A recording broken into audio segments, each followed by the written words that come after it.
사무엘상 5장 1절에서 12절까지 제가 봉독합니다. 블레셋 사람들이 하나님의 궤를 빼앗아가지고 에벤에셀에서부터 아스돗에 이르니라.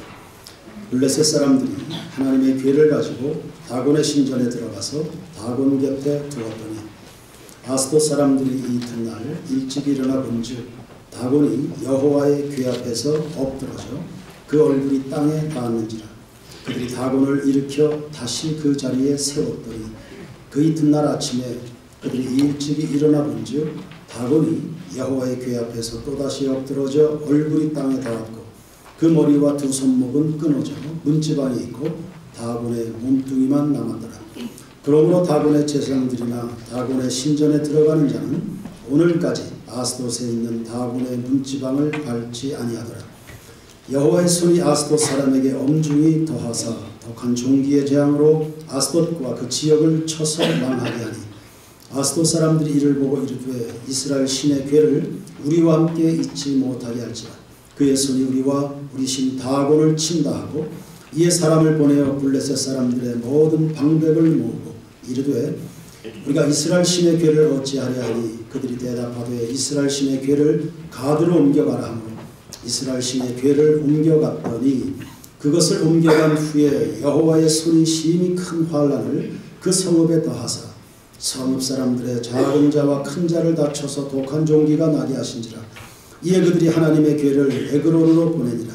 하나님의 궤가 에그론에 이른즉 에그론 사람이 부르짖어 이르되 그들이 이스라엘 신의 궤를 우리에게로 가져다가 우리와 우리 백성을 죽이려 한다 하고 이에 사람을 보내어 블레셋 모든 방백을 모으고 이르되 이스라엘 신의 궤를 보내어 그 있던 곳으로 돌아가게 하고 우리와 우리 백성이 죽임당함을 면하게 하자 하니 이는 온 성읍이 사망의 환란을 당함이라. 거기서 하나님의 손이 엄중하심으로 죽지 아니한 사람들은 독한 종기로 치심을 당해 성읍의 부르짖음이 하늘에 사무쳤더라. 아멘. 이스라엘이 전쟁에선 패배하고 법궤를 빼앗겼습니다. 수치죠. 이중적 수치입니다. 전쟁에서 군기를 빼앗긴 부대는 그 몹시 치욕스럽게 여깁니다. 법궤는 이스라엘과 그들의 신앙을 상징하는 물건입니다. 그걸 뺏겼습니다. 영적인 미세먼지라 했습니까? 이스라엘 백성들, 하나님의 백성들이 그런 것들로 영적인 눈이 가리워져서 하나님을 제대로 섬기지 못했을 때 그들에게 찾아온 낮아짐이었습니다. 영광 받으셔야 될 그 하나님이 믿음으로 살지 못하는 교인들로 인해서 그 이름이 땅에 떨어지는 과정이었습니다. 블레셋 사람들은 뺏어간 법궤를 그들이 섬기는 다곤 신전에 가져다 놓았습니다. 다곤은 다그라는 단어에서 왔습니다. 물고기라는 의미입니다. 그러니까 물고기 모양을 하고 있는 우상입니다. 상체는 사람이고 하체는 물고기입니다. 곡식의 풍작을 가져다 준다는 그것으로 이 우상을 섬기게 됐습니다. 여호와라는 이름이 전쟁에서 패배했으니까 승리한 우리 다곤신을 섬겨야 된다. 그래서 그 신전 한쪽 구석에 법궤를 가져다 놓은 겁니다. 그들은 승리에 도취됐죠. 그들은 매우 기뻐했을 겁니다. 그러나 그 기쁨 오래가지 않았습니다. 바로 이튿날 아침부터 상황이 급변했습니다. 사람들이 다곤을 예배하기 위해서 신당에 들어갔습니다. 이 웬일입니까? 신상이 하나님의 법궤 앞에 코를 박고 엎어져 있었습니다. 마치 정복자에 대해서 복종과 충성을 맹세하는 듯한 바로 그 자세로 법궤 앞에 엎어져 있는 겁니다. 이사야 41장 7절을 보면 우상은 아주 단단하게 못을 박아서 흔들리지 않게 세워놓는다 했습니다. 그러니까 어지간해선 이게 넘어질 수도 없고 쓰러질 수도 없습니다. 그런데 이 우상이 법궤 앞에 엎어져 있는 겁니다. 저절로 그리 된 것이 아니라는 의미입니다. 누군가 무슨 조화에 의해서 이것이 엎어져 있는 거죠. 사단의 왕국은 결국 어느 한 시점이 되면 그리스도의 왕국 앞에 무너진다는 것을 말씀하고 있습니다. 거짓과 그에 따르는 종교들은 다 진리신앙 앞에 무릎을 꿇게 될 줄로 믿습니다. 사드락 메삭 아벳느고라는 이 청년들이 바벨론의 포로로 잡혀갔습니다. 바벨론 황제는 금신상, 커다란 신상을 만들어 놓고 그 앞에 다 절하도록 만들었습니다. 그런데 이 세 청년은 진리의 고백을 합니다. 우리는 신상 앞에 절하지 않습니다. 풀무불에 사형시킨다는데 우리는 신상 앞에 절하지 않습니다. 우리는 하나님만을 섬깁니다. 하나님만이 사항천하지의 유일한 신이신 것을 우리는 믿습니다. 당신들이 우리를 풀무불에 집어넣을지라도 살아계신 하나님이 우리를 건져내실 것이고 그리 아니하실지라도 우리는 하나님만 섬깁니다. 이 믿음의 고백, 이 진리신앙의 선포 앞에요. 하나님은 그들 다 건져내셔서 우상 가득한 바벨론 세계에 여호와 하나님만이 참신인 것이 증거가 된 것입니다. 하나님은 진작 좀 이렇게 하시지 왜 법궤를 뺏어 가도록 하고 전쟁에서 패배하고 왜 이런 복잡한 과정을 거치시는가? 당신의 백성들 연단과 징계하는 의미가 있고요. 그러니까 이스라엘 백성들은 이스라엘 백성 나름대로 깨달을 수 있는 기회를 준 거고 이 법궤가 이동하는 이 과정을 통해서 하나님 잘 모르는 블레셋 민족들도 하나님이 엄중한 분이시라는 것을 깨닫게 하시는. 여러분, 우리 잠시 하나님 믿는 신앙이 흔들릴 수 있고요. 살아계시다는데, 그 하나님이 살아계시다는데, 만왕의 왕이시다는데 그분이 무력한 듯 보이는, 그분이 우리의 울부짖음에 대해서도 우리가 심지 있게 견고하게 진리 붙들고 살아가는데도 아무 말씀, 아무런 액션도, 어떤 일도 행하시지 않는 것 같이 느껴지는 순간들도 있습니다. 그러나 당신의 백성들 연단, 불신자들 가운데 높아지시는 그분 다 뜻이 있는 겁니다. 여러분, 진리 따라 믿음 따라 심지 있게 견고하게 믿음의 길을 걸어가면 반드시 하나님 영광을 드러내실 것이고 여러분 하나님의 백성됨을 회복시켜 주시는 은혜가 있을 줄로 믿습니다. 진리는 위대한 것이고 항상 이기는 줄로 믿습니다. 예수님도 거짓 종교인들에게 핍박을 받았죠. 배후에 마귀의 관계가 있었습니다. 공생의 내내 고난 받으셨습니다. 낮아지고 급기야 십자가에 달리셨습니다. 원수들 조롱했습니다. 내려와라 네가 정말 하나님의 아들이냐. 묵묵히 예수님께서 십자가를 감당하셨습니다. 운명하셨습니다. 여느 인간의 죽음과 다를 바 없는 그런 죽음이었고 무덤에 장사 지낸 바가 됐습니다. 여지없는 실패자의 모습이었습니다. 그래 로마 사람들은 이 나사렛 예수 십자가에서 죽으신 그 예수 이야기할 때 다 비웃었습니다. 로마 사람들이. 그러나 예수님은 잠시였습니다. 3일 만에 부활하셨고 사망 권세를 깨셨고 지금 이 순간도 누구든지 그의 이름을 부르는 자들에게 영원한 구원을 주시는 줄로 믿습니다. 예수만이 진리고 생명이고 구원이심을 몸소 증명하신 겁니다. 그분이 잠잠하신 눈에 보이지 않는 듯 그렇게 보인다 해서 여러분 낙심할 것 하나도 없습니다. 시편 78편입니다. 65절 다 같이 읽으십시다. 시작. 그때 주께서 잠에서 깨어난 것처럼 포도주를 마시고 고함치는 용사처럼 일어나사 그의 대적들을 쳐 물리쳐서 영원히 그들에게 욕되게 하셨도다. 할렐루야. 예수님은 이 땅에 어느 누구와도 비교할 수 없는 가장 뛰어난 우리의 구원자가 되신, 이것이 이스라엘 백성들이 실패한 가운데도 그분 홀로 일하셔서 이 영광을 드높이시는 이 과정을 우리가 묵상하고 있는 겁니다. 블레셋 사람들이 법궤를 뺏어가긴 했다만 하나님마저 정복한 것은 아닙니다. 내가 실패했을 뿐이고 내가 연약할 뿐입니다. 하나님도 실패하거나 그분 무력한 분 아니고 누구도 그분의 영광 뺏어갈 자가 없다는 사실 기억하시기를 바랍니다. 3절을 보면 이제 사람들이 신상이 엎어져 있으니까 영차 낑낑거리면서 그 신상을 다시 일으켜 세웠습니다. 여러분, 이게 우상입니다.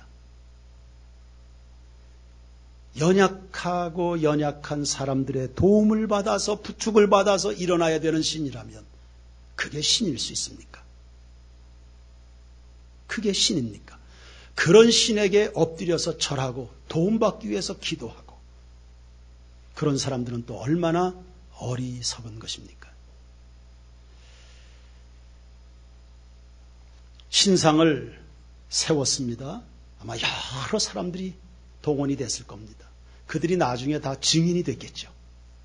예수님을 무덤에 장사 지낸 사람들, 무덤 앞을 지키고 있던 군사들이 나중에 예수의 부활에 증인이 됐듯이 다곤 신상 엎어져 있는 것을 다시 낑낑낑낑거리고 세워놨던 이런 사람들이 결국은 다곤 신상이 아무것도 아니고 하나님밖에 없다는 것에 증인이 됐을 겁니다. 낑낑거려가지고 다시 이렇게 세워놨습니다. 그 다음날 보니까 또 엎어졌네요. 여러분, 하나님을 거스리는 것은 절대 성공할 수 없습니다. 아무리 세우려고 해도, 아무리 전진하려고 해도 그건 되지 않습니다. 그게 되면 하나님은 살아계신 분이 아니죠. 요한 1서 2장 17절에 세상도 정욕도 다 지나가지만 오직 하나님 아버지의 뜻을 행하는 사람만 영원히 거한다 했습니다.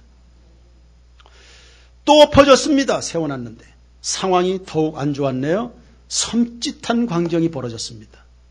엎어졌는데 그냥 엎어진 게 아니라 머리통이 잘라지고 양 손목이 잘려나갔습니다. 그리고 나뒹굽니다. 머리통이 잘려나갔다. 지능이 없다는 뜻입니다. 손목이 잘려나갔다. 무능하다는 뜻입니다. 지혜도 없고 그래서 조언할 수도 없고 능력이 없으니 그를 바라는 사람들에게 어떤 도움도 줄 수 없는 무능한, 그리고 그것이 문지방에 있다고 그러네요. 문지방은 뭐 하는 곳입니까? 사람들 드나드는 곳입니다. 밟고 지나가는 곳입니다. 우상은 그냥 사람들의 발에 밟힐 뿐 아무것도 아니다. 그 이상도 그 이하도 아니다. 이것을 말하는 겁니다.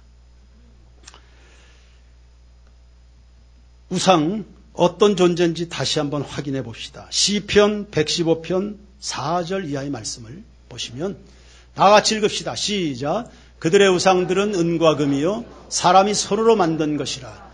입이 있어도 말하지 못하며 눈이 있어도 보지 못하며 귀가 있어도 듣지 못하며 코가 있어도 냄새 맡지 못하며 손이 있어도 만지지 못하며 발이 있어도 걷지 못하며 목구멍이 있어도 작은 소리조차 내지 못하느니라. 우상들을 만드는 자들과 그것을 의지하는 자들이 다 그와 같으리로다. 아멘. 아멘. 우상은 이것이 실체고 그런 우상을 섬기는 사람들도 그렇게 된다. 그러나 우상이 엎어져 있습니다. 아무것도 아닌 그 우상이 엎어져 있습니다. 엎어진 그 다곤 우상 앞에 떡 버티고 있는 법궤, 아니 그 법궤 배후에 계신 하나님은 어떤 분이십니까? 시편 136편 2절 이하의 말씀을 보시면 이 하나님은 만왕의 왕이 되신다. 모든 신들 위에 뛰어난 하나님, 할렐루야! 모든 주들 위에 뛰어난 하나님이시라. 홀로 큰 기사를 행하신다. 홀로 큰 기사, 누구의 도움받을 필요 없이 여호와라는 이름의 뜻이 스스로 계신 자입니다. 스스로 누구의 도움을 받을 필요 없이. 그래서 그분은 거룩하십니다.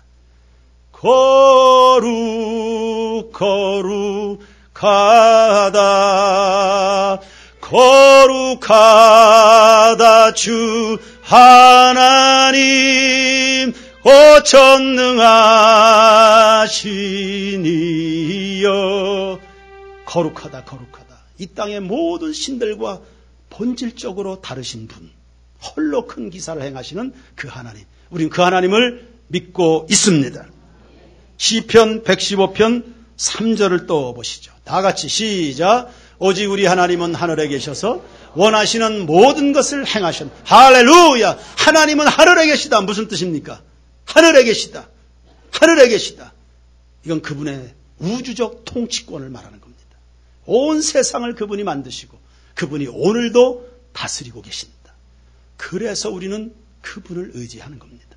그래서 우리는 그분에게 도움을 요청합니다. 그분에게 상담합니다. 그분에게 기도합니다. 아니, 우리의 존재 자체가 그분에게 왔기에 그분만 예배하게 되는 줄로 믿습니다. 하늘에 계시고 그가 원하는 것을 다 행하신다. 주님 원하시면 내 병을 깨끗게 하실 수 있나이다. 그분 원하시는 것을 다 행하신다. 전능하시다는 뜻입니다. 저는 이 살아계신 하나님을 대할 때마다 백영현 집사가 생각이 납니다.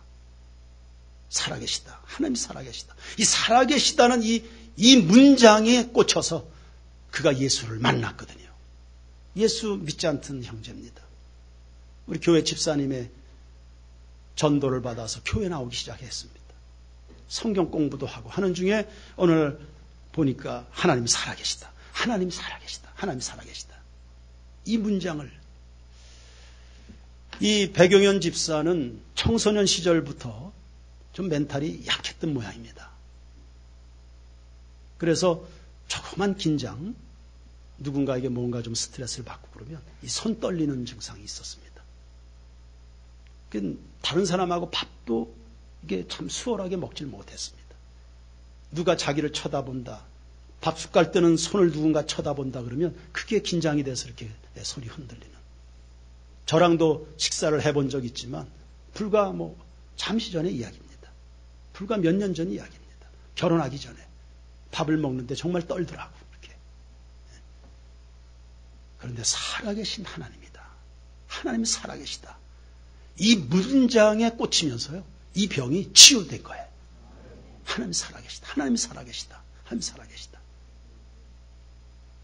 우리는 그 살아계신 하나님을 믿습니다. 예수님 부활하셔서 지금도 믿는 우리 가운데 함께하고 계시니 그분만 믿을 것이요, 그분만 의지할 것이요, 그분께만 기도할 것이고 그분께만 영광과 존귀를 올려드리는 모든 교우들 되기를 축원합니다. 이제 6절 말씀부터 보십시다. 6절 여호와의 손이 아스돗 사람에게 어떻게 해요? 엄중하게 더하셨다. 그러니까 진노, 징계가 더했다 이런 뜻이죠. 원하기는 우리 세인교회 성도들에겐 은혜와 축복만 더해지기를 축원합니다. 마치 요셉이 계속 인생 내리막길 가는 것 같은데 하나님의 은혜가 더하고 은총이 더하고 하더니 환란이 문제가 아니었죠. 환란을 능히 이기고 그는 국무총리가 돼서 하나님의 뜻을 이루었는 줄로 믿습니다. 여호와의 손이 아스돗 사람에게 엄중히 더하사 독한 종기의 재앙으로 아스돗과 그 지역을 쳐서 망하게 한다. 시작은 미약하더라도 나중은 힘이 창대한 흥하는 세인교회 교우들이기를 축복합니다. 예, 전염병이 창궐하게 된 겁니다. 독한 종기의 재앙이 임한다. 나중에 6장을 공부할 때 이 부분이 나오지만 아마 이 전염병은 패스트인 것 같아요. 쥐들로 인해서 퍼진 전염병인 것 같습니다. 유럽을 강타했던 그 패스트가 3000년 전에 가나안 땅에 찾아오게 된 겁니다. 독한 종기. 하나님의 손에서 시작이 됐습니다. 그랬더니 사람들이 도대체 살 수가 없어가지고 이 법궤 때문에 부정타나 보다. 이거 도대체 이거 가지고 있을 물건이 아니다. 이걸 가드로 보냈습니다. 가드. 그랬더니 가드에 갔더니 9절 보시면 거기에도 역시 큰 환란이 닥치게 됐습니다. 아이고 우리도 못 살겠다. 에그론으로 보내자. 10절에 에그론으로 보냅니다. 에그론으로 보냈더니 거기에도 여전히 11절 보시면 사망의 환란이 찾아왔다. 그리고 12절에 죽지 아니한 사람들은 독한 종기로 치심을 당해 죽지 아니한 사람들, 이미 많은 사람들이 이 전염병으로 죽은 겁니다. 살아있는 사람들 여전히 독한 종기로 고통을 받으면서 성읍의 부르짖음이 하늘에 사무쳤다. 이런 상황이 벌어졌습니다. 몇 가지 좀 정리를 합시다. 하나님은 복수하시는 하나님이십니다. 그분의 위엄을 멸시하거나 그분의 이름을 망령되이 여기는 자들을 죄 없다 하지 않으십니다. 블레셋 사람들은 전쟁, 그 하나님의 뜻이 다 있어서 얼마든지 당신의 백성들 승리하게 하실 수 있는데 다 뜻이 있어서 잠시 잠깐 전쟁의 승리를 주었을 뿐인데 교만하게 하나님을 모욕하고 진노의 손을 엄중하게 하나님이 내리신 겁니다. 고린도전서 11장 30절에 보시면 하나님을 멸시하는 자들에게는 약한 자와 병든 자와 잠자는 자들이 많이 늘어난다. 다시 하나님을 멸시하는 사람들 가운데는 약하고 병들고 잠자는 무력한 사람들이 많이 발생하게 된다. 아멘 하시기 바랍니다. 두렵고 떨림으로. 또 한 가지, 블레셋에 지금 전염병이 돌지요. 그 하나님의 엄중한 손이 더하사 나타난 전염병이었습니다. 여러분, 전염병을 예사롭게 보지 마십시오. 지금 오늘날 우리가 살아가는 이 시대에도 각종의 질병으로 전염병으로 희생을 당하죠. 이 전염병, 여러분, 모든 병이 죄 때문에 오는 것은 아닙니다. 우리가 겪게 되는 온갖 고통들이 전부 다 경건하지 못해서 생긴 것은 아닐 수 있습니다. 그러나 그 전부가 아니라고 말할 수도 없는 겁니다. 보십시오. 블레셋에 에스돗, 가드, 에그론 하나님이 추적하면서 그들에게 독한 종기의 재앙을 내리는 거 보십시오. 모든 것이 그것은 아닐지 모르지만 그 모든 것이 또 아니라고 말할 수는 없는 겁니다. 그래서 고난 중에는 반드시 하나님의 뜻을 물어야 됩니다. 고통이 온다. 예상하지 못했던 삶의 다급한 일들을 만나게 됐다. 반드시 하나님의 보좌 앞에 나가서 그분께 물어야 됩니다. 내가 회개할 것은 없습니까?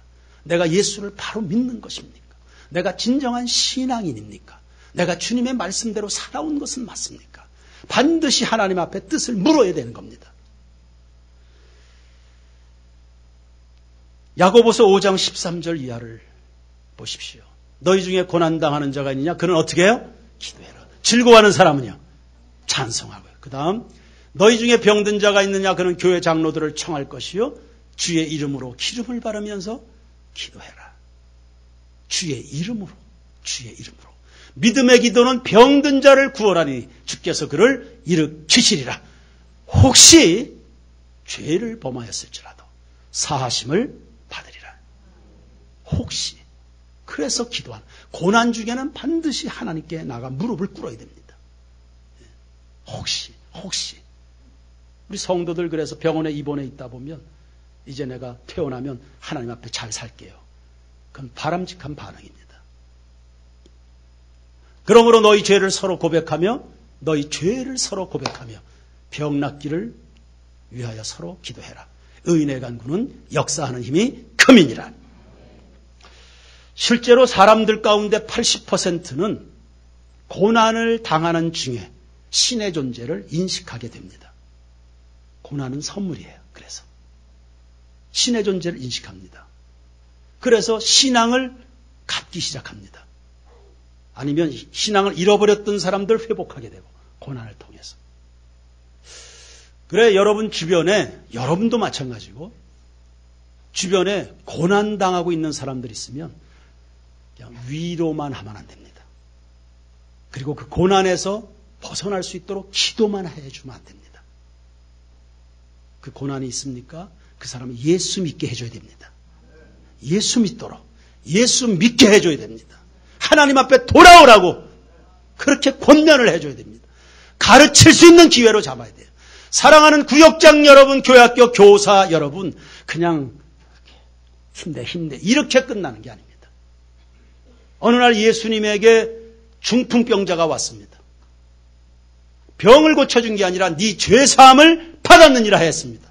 하나님과 그 사람 사이에 막혀있는 영적인 미세먼지, 하나님과 그 사람 사이에 막혀있는 영적인 문제를 풀어낸 다음에 육신의 문제를 해결해 주시는 거예요. 우리가 이웃들, 구역 성도들, 우리가 어떻게 도와줘야 되는지를 오늘 배울 수 있겠지요. 회개하도록 하고 예수 잘 믿도록 하고 돌아오도록 하고 정신 차리도록 해주고 가르치고 권면하는, 이게 은사입니다. 블레셋 사람들은 그렇게 잘 못했습니다. 지금 전염병이 도시도시를 돌고 있습니다.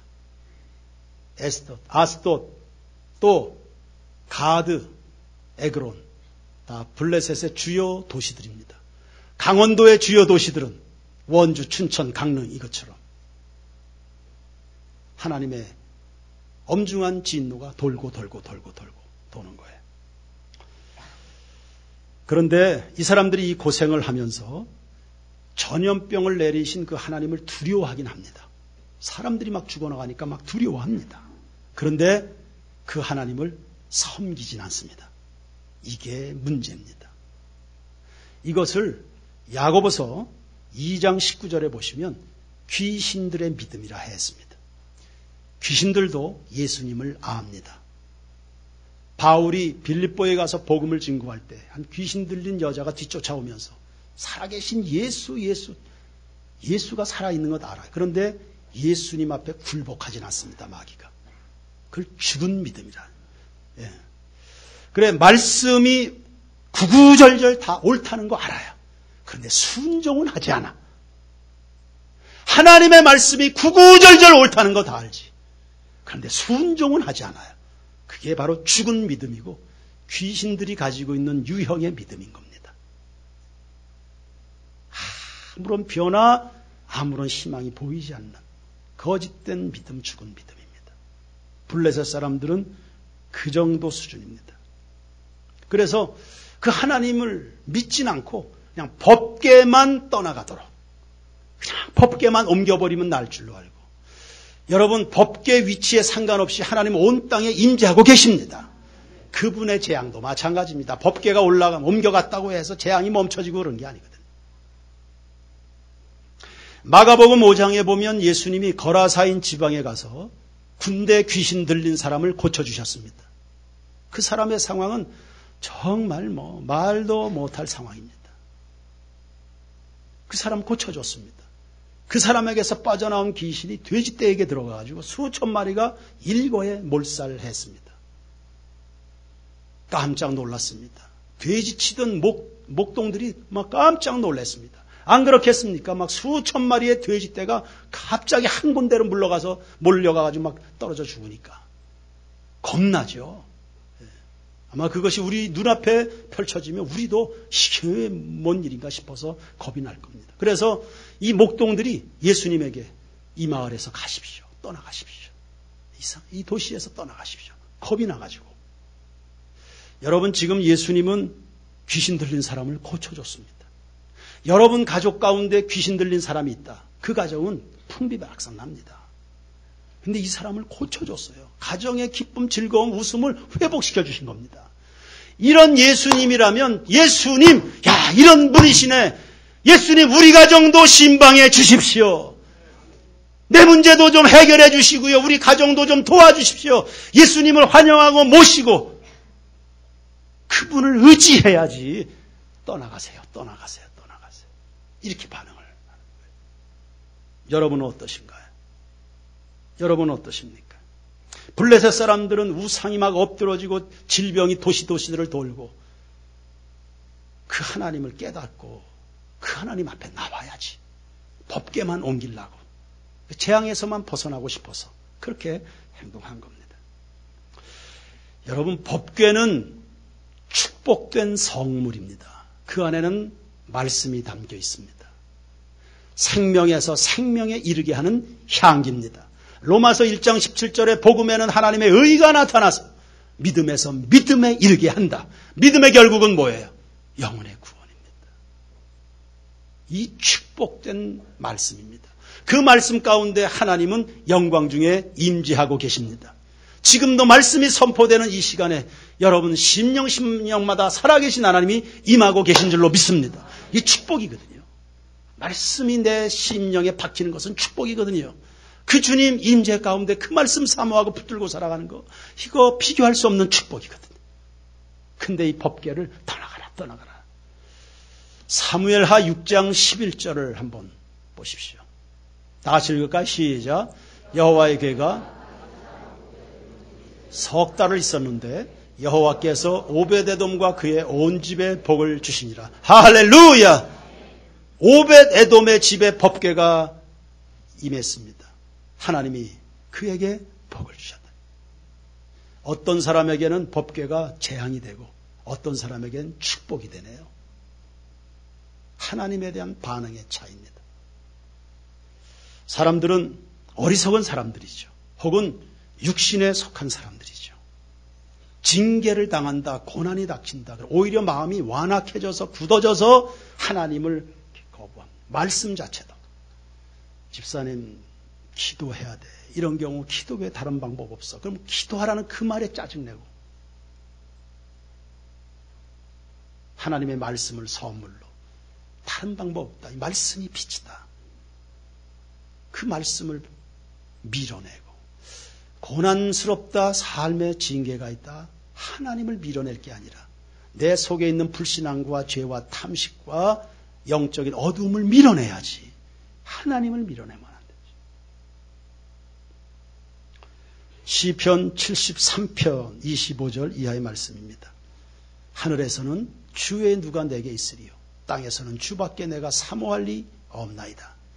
내 육체와 마음은 세약하나 하나님은 내 마음의 반석이시요 영원한 분기디시라. 무릇 주를 멀리하는 자는 어떻게 돼요? 음녀같이 주를 떠난 자는 다 멸망합니다. 그러나 다 같이 읽습니다. 시작. 하나님께 가까이함이 내게 복이라. 내가 주 여호와를 나의 피난처로 삼아 주의 모든 행적을 전파하리이다. 할렐루야. 죄는 밀어내고 주님은 환영하셔서 주의 말씀은 아멘으로 받아서 주의 살아계심 그 은총, 그 능력, 그 은혜 주님을 피난처로 삼으셨어요. 온갖 고통이나 재앙들이 우리에게 찾아올 수 있겠죠. 그러나 하나님을 피난처로 삼아서 살아가는 성도들은 그 재앙이 한 길로 왔다 7 길로 떠나게 될 것을 믿습니다. 찬양 드립시다.